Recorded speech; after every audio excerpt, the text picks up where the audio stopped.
박 집사님 오늘 기도하셨는데 꼭 설교를 요약한 듯이 기도를 해주셨습니다. 네, 감사합니다. 우리 기도하신 대로 어제는 강복절이었습니다. 이런 때가 되면 이런 말이 생각이 납니다. 전에도 말씀을 드린 적이 있지만 뭉치면 살고 흩어지면 죽는다. 이승만 대통령이 1945년 해방되던 때에 외국에 나가 있다가 이제 한국에 돌아왔을 때에 그때 그 당시에 국민들 앞에서 했던 말이 바로 그런 말이죠. 그때 그 당시로 본다고 한다면 정말 그 말은 실감나는 그런 말이었습니다. 정말 뭉치면 살고 흩어지면 죽을 수밖에 없는 그런 아주 혼란한 시기였죠. 해방은 되었지만은 여러 가지 면으로 분열과 갈등이 아주 심했던 그런 때였기 때문에 그런 격동기에 그야말로 흩어지면 모든 것이 다 끝나버리는 그런 시대였습니다. 지금도 마찬가지죠. 흔히 이런 말들을 많이 합니다. 우리 민족은 하나가 잘 안 된다. 그런 말들 많이 하잖아요. 그래서 사촌이 인원을 사면 배가 아프다. 혼자서는 잘하는데 둘 이상이 모이면 분열하여 싸운다. 그런 말이 우리 민족의 특성을 이야기하는 것이다. 이렇게 이야기들을 많이 합니다. 그런데 사실 그 말은 좀 어폐가 있습니다. 이 말은 우리나라를 36년간 지배했던 그런 그 일본 사람들이 우리 민족을 격화시키고 일부러 만든 말이기도 합니다. 물론 그런 요소들이 좀 있기도 하지만 좀 그것을 너무 지나치게 일본 사람들이 만들어낸 말이라 그렇게 볼 수도 있습니다. 그래서 될 수 있는 대로 그런 말은 우리가 안 하는 것이 좋습니다.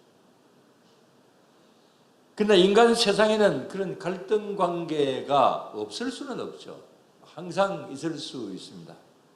세계 곳곳에도 항상 그렇습니다. 지난번에 말씀을 드린 대로 가장 대표적인 갈등 관계는 우크라이나, 러시아 전쟁이 지금도 계속되고 있는 가운데 있기도 하고 우리나라도 역시 마찬가지로 그렇죠. 남북 간의 갈등이 그 어느 때보다도 더 고조되어가는 어떤 그런 가운데 있기도 하고 여야 간의 갈등, 세대 간의 갈등 이런 여러 가지 면으로 하나 되지 못하는 어떤 이런 면들을 많이 볼 수가 있습니다. 정말 그런 것들이 지금 현재 우리 사회나 그 다음에 역사적으로도 마찬가지고 앞으로도 좀 그럴 것입니다만은 이 하나 되는 것을 좀먹는 그런 바이러스다. 이렇게 그렇게 볼 수가 있죠. 그러다 보니 우리 사회 속에서는 이런 어떤 갈등, 분열 이런 것 때문에 하나 되지 못하는 일들이 굉장히 많이 이제 일어나고 있기도 합니다. 근데 이런 하나됨의 모습, 이 하나되지 못하는 것이 아니라 하나됨의 모습이 가장 살아있어야 되는 곳이 어디냐? 이런 말씀 요즘 제가 종종 드리고 있습니다. 우리 수요일 저녁에 이런 말씀들을 좀 많이 드리고 있는데 시리즈로 계속해서 이 교회론과 또 그 다음에 하나됨, 함께 이런 말씀들을 계속 드리고 있는데 그래서 계속적으로 말씀을 드렸습니다. 가장 하나됨이 살아있어야 되는 곳, 가장 첫 번째는 온 세계를 통틀어서 가장 첫 번째는 어디여야 됩니까? 가정이어야 되는 것이죠. 그 다음에 어디여야 됩니까? 어디여야 됩니까? 교회여야 되죠. 교회이기 때문에 이런 말씀 드리는 것이 아니라 이것은 성경 66권 전체를 보거나 그 다음에 세계의 모든 면을 볼 때도 다 마찬가지로 가장 하나됨이 살아있어야 되는 것은 첫째는 가정이요, 두 번째는 교회인 것이죠. 만약 이곳에서조차 하나됨이 사라진다고 한다면 정말 이 세상은 재미없는 세상, 결국은 망하는 길로 갈 수밖에 없는 그런 가운데 있을 수밖에 없죠. 그래서 주님께서는 항상 이 하나됨을 늘 항상 강조하셨습니다. 특히 우리 주님은 우리 교회들이 그렇게 되기를 원하셨습니다. 오늘 본문의 말씀들이 바로 그런 말씀들입니다. 자, 오늘 우리가 예배소서를 보았습니다. 이 예배소서의 전체적인 주제가 뭐냐면 교회론입니다. 이 교회에 대해서 가장 많은 말씀들을 하고 있는 것이 바로 이 예배소서인 거죠. 그래서 오늘도 여기 예배소서 2장을 보았는데 여기 보면은 교회에 대한 말씀들이 많이 나옵니다. 자, 21절 말씀을 보면 21절을 다시 한번 볼까요? 그의 안에서 건물마다 서로 연결하여 주 안에서 성전이 되어가고 그랬습니다. 주 안에서 성전이 되어가고 그 다음에 또 하나님이 거하실 처소, 이런 말씀들이 모두 다 무엇에 대한 말씀들입니까? 교회에 대해서 말씀을 하고 있는 것입니다. 근데 오늘 여기 교회에 대한 말씀에서 가장 많이 나오는 말씀들이 어떤 말씀이냐? 오늘 몇 절 읽지 않았습니다만은 그러나 여기에 있는 이 말씀 가운데서 가장 많이 나오는 그런 단어 하나 되라 라고 하는 그런 말씀. 19절 말씀을 다시 볼까요? 그러므로 이제부터 너희는 외인도 아니요 나그네도 아니요 오직 성도들과 동일한 시민이요 하나님의 권속이라, 그런 말씀이 있죠. 하나 되라 뭐 이런 말씀은 거기 없어 보이지만 그러나 구체적으로 보면 19절 말씀에 동일한 시민이요 동일하다 그런 말씀. 또 하나님의 뭐라고요? 권속 그랬잖아요. 권속이라는 말은 한 집안 식구다 그런 말이잖아요. 하나다, 한 집안 식구다. 21절 말씀을 보면 서로 연결된 존재, 연결되었다. 22절을 보면은 오늘 말씀의 제목이기도 하지만 22절을 보면은 예수님 안에서 함께 지어져 간다. 자, 하나라고 하는 말은 없어도 그러나 여기 있는 이 모든 구절들이 다 하나를 이야기를 하고 있습니다. 근데 여기에서 아주 중요한 말씀이 있습니다. 그것은 어디 안에서 하나 되라고 말씀을 하는 겁니까? 어디 안에서? 하나님 안에서의 권속, 예수 그리스도 안에서의 연결, 또 그리스도 예수 안에서 함께. 그래서 하나님 안에서, 주 안에서, 그리스도 예수 안에서 뭐 다 같은 말이죠. 안에서 라고 하는 그런 말씀들이 다 있습니다. 그러니까 우리 모두 다 하나님 안에서의 한 권속이다, 한 식구들이다 그런 말인 것이죠. 그래서 우리는 절대로 남이 아니라 예수 그리스도 안에서 한 형제요 자매다, 이 사실 여러분들 분명히 믿으시죠? 네. 우리는 가정에서의 우리 식구들끼리가 한 식구죠. 가장 가까운 한 식구입니다. 그런데 우리 교회 안에서도 형제 자매요 우리는 한 권속인 것이죠. 어디 안에서? 주님 안에서, 그리스도 안에서. 그래서 이승만 대통령처럼 우리 말해 본다고 한다면 우리 가정 안에서나 교회 안에서나 모두 다 뭉치면 살고 흩어지면 죽는다. 흩어지도록 누가 노리겠습니까? 사단이 노리는 것이죠. 그래서 우리는 흩어지면 영적으로 죽는 겁니다. 그래서 우리 모두 다 서로서로 기도하고 서로서로 위하고 이런 모습들이 늘 항상 있어야 되는 것이죠. 우리 모두 다 그렇게 될 수 있게 되기를 주의 이름으로 축원합니다. 그런 면에서 현재 우리나라 교회의 형편은 어떨까요? 가끔 드리지만 많은 문제들이 있습니다. 주일날 오전 예배 시간에 이런 말씀들을 좀 드리기는 그렇고 수요일 저녁에는 믿음 좋으신 분이죠. 우리 수요일 날 나오시는 분들은 그래도 우리 교회 안에서 가장 그렇게 말하면 좀 그렇고 어쨌든 믿음 좋은 분들이기 때문에 그래서 좀 이런 이야기도 해봅니다. 우리나라의 여러 교회들 어떻게 보면 세계에서 볼 때 가장 제일이다라고 하는 그런 부분들이 많이 있습니다. 영성적인 면으로 본다고 한다면 우리나라만큼 영성으로 뛰어난 나라가 없습니다. 왜냐하면 우리나라만큼 기도 많이 하는 이제 우리나라 교회만큼 기도 많이 하는 교회가 없습니다. 세계 속에서. 그 다음에 지성적으로도 굉장히 뛰어납니다. 옛날에는 뭐 신학을 뭐 미국 가서 하고 독일 가서 하고 다 이렇게 이제 하기도 하지만, 그러나 뭐 전체적인 면으로 본다고 한다면 우리나라가 신학적으로도 굉장히 뛰어납니다.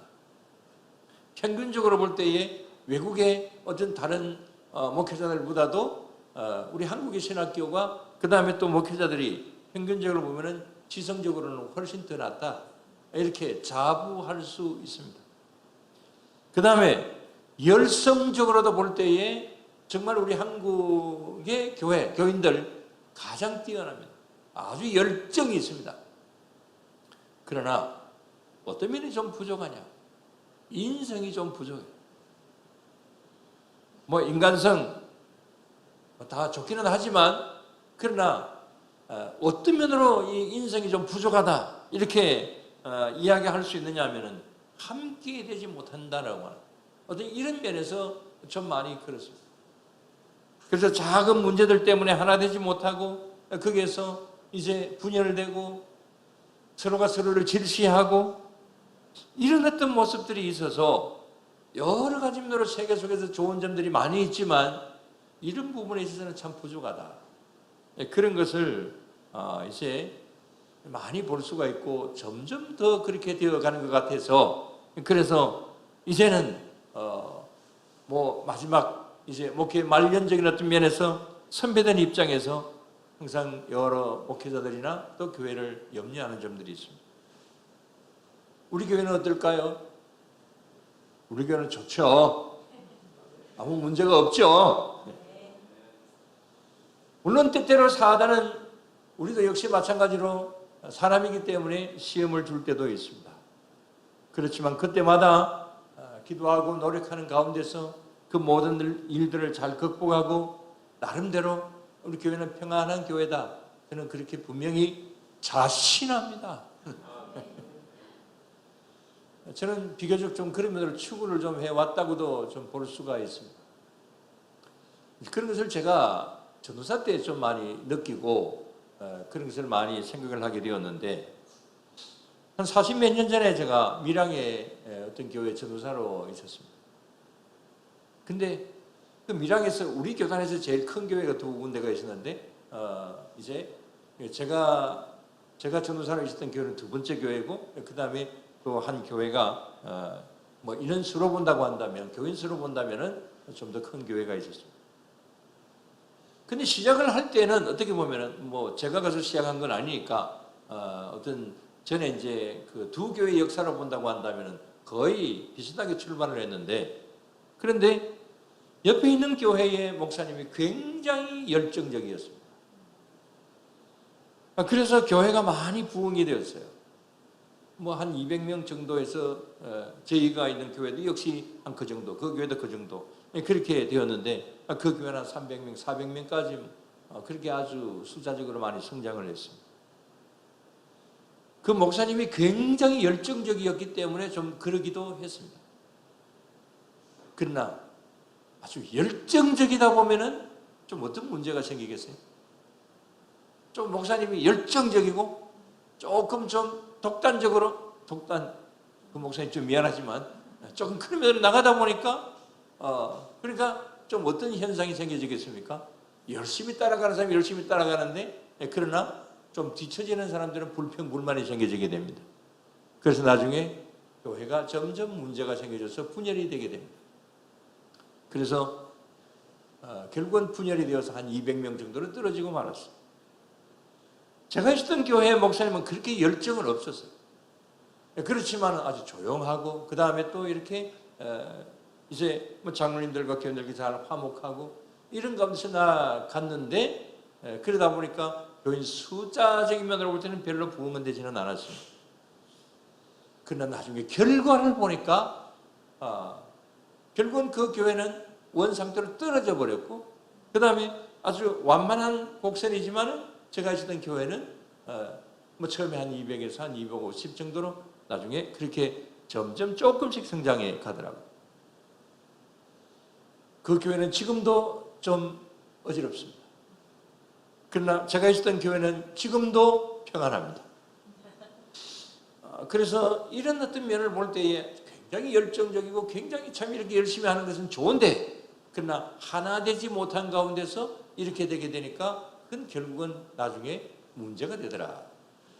이런 사실들을 좀 생각을 하면서, 다른 때 같으면 이야기 안 할 건데, 그러나 이제 제대 말년이기 때문에 그래서 이런 말씀을 드려봅니다.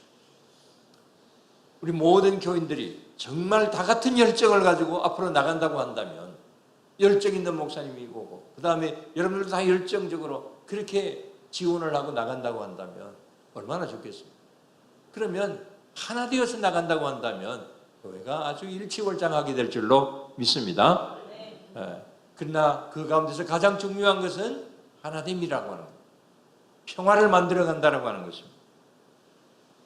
그래서 이제 오늘 여기에 주님께서 주시는 말씀은 하나 되라. 교회는 하나 되어야 된다. 너희들은 다 같은 하나님의 아들, 딸들, 다 같은 권속이다. 이런 말씀들을 계속 드리는 것이죠. 자, 이런 차원에서 다시 한번 가장 중요한 일 하나를 말씀을 드린다면, 하나를 말씀드린다면 하나입니다. 하나 되라고 하는 말씀입니다. 이미 하나 되어 있지만은 앞으로도 더 하나 될 수 있는 그런 귀한 교회가 될 수 있게 되기를 바랍니다. 그래서 모두 다 하나님의 권속, 하나님의 한 가족, 주 안에서 서로 연결되고 그 다음에 함께 지어져가는 그런 가운데 있을 때에 하나님께서 함께 하시는 놀라운 그러한 교회가 되게 될 줄로 믿습니다. 이런 일의 구체적인 실천을 잘한 그런 사람 이야기를 좀 해보겠습니다. 전에도 말씀을 드렸습니다. 먼저는 동양에서 가장 우정이 좋았던 사람들을 이야기를 할 때에 뭐라고 이야기합니까? 한자 숙으로 우리 동양권에서 가장 우정이 좋았던 두 사람, 몇 번 말씀을 드린 적이 있거든요. 자, 한번 보여주세요.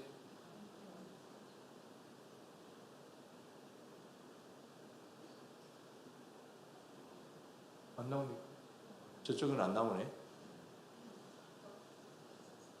자, 저게 무엇일 것 같습니까? 예? 뭐 이렇게 말씀하시는 것 같은데, 관포지교입니다. 관포지교. 그 말이 무슨 말이냐면 관중과 포수가라고 하는 두 사람이 있었는데, 저 두 사람은 굉장히 우정이 깊은 사람이었습니다. 아주 어릴 때부터 친한 친구였는데, 그런데 두 사람이 당이 달랐어요. 그래서 두 사람은 아주 친하지만 정치 이야기만 나오면 서로 다투게 됩니다. 그래서 둘은 너무 괴로웠습니다. 우리가 다른 것은 다 좋은데 왜 이런 어떤 정치적인 이야기만 나오면 그러냐. 그래서 결국은 이 두 사람은 정치냐 우정이냐라고 하는 그 두 가지를 놓고 많은 고민을 하다가, 그래서 정치를 버리고 우정을 택하게 됩니다. 그래서 과감하게 다 정계에서 은퇴를 하고 아름다운 우정을 계속해서 나누어 갔다. 그래서 정말 아름다운 우정이었기 때문에, 그래서 관중과 포수가의 관계, 그래서 관포지교, 그렇게 말을 합니다. 인터넷 검색을 한번 해보시면 이 관포지교에 대해서 쭉 두 사람에 대한 이야기가 많이 나옵니다.